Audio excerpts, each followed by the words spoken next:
विजयाभिनंद बुद्ध निष्कलंक स्वरूप अथवा कते परंपरा में कहें तो आखिरुल इमाम Mohammad Mahdi the second Christ के रूप में इस संसार में जाहिर हुए अपने निश्चित समय के अनुसार। वाणी कहती है, चेतो सबे सतवादियों सुनियो सो सतगुरु मुखवान, धनी मेरा प्रभु विश्व का प्रगट या प्रमाण। सत्यवादी का मतलब जितने भी सत्यवादी थे, जितने भी धार्मिक लोग थे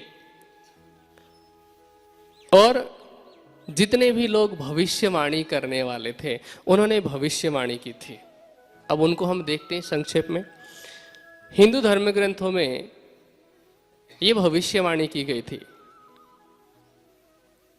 कि जब परमात्मा आएंगे, शालिवाहन का 1600 वर्ष व्यतीत होगा। शालिवाहन साकात्तु गत षोडशकम शतम जीवोद्धाराय ब्रह्मांडे कल की प्रादुर्भविष्यति। विक्रमस्य गते अब्दे सप्तदशाष्टत्रिकम यदा तदायम सच्चिदानंदो अक्षरात् परतः पर।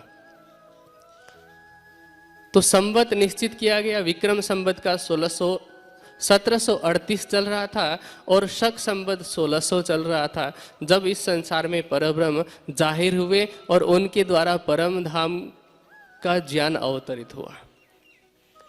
इसी तरह से परिस्थिति बताई गई कि मही तले च म्लेच्छानाम राज्यवंश प्रवर्तते परस्परे विरोधे च औरंगाख्यो भवेत् यदा।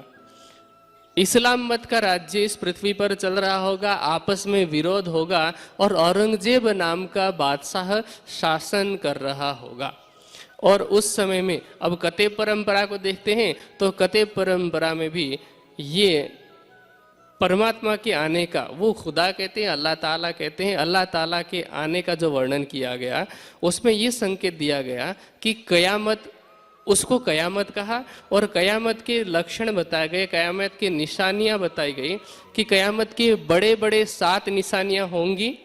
उसके अलावा छोटी मोटी बहुत सारी निशानियां हैं और 7 निशानियों में से ये कहा गया कि जिस समय परमात्मा इस संसार में आएगा, जिस समय खुदा अल्लाह ताला आएगा, तो उस समय पश्चिम से सूर्योदय होगा, कब्र से मुर्दे उठेंगे, असराफिल जो फरिश्ता होगा वो सूर बजाएगा। सूर का मतलब होता है सहनाई, एक बाजा होता है। आप आसाम में रह रहे हैं, यहाँ पर नेपाली परंपरा में जब शादी हो जाती है ना, शादी होती है तो शादी में एक बाजा बजाया जाता है, हम पंचे बाजा बोलते हैं, उसमें एक सनई एक बाजा होता है। तो उस तरह सहनाई बजाएगा।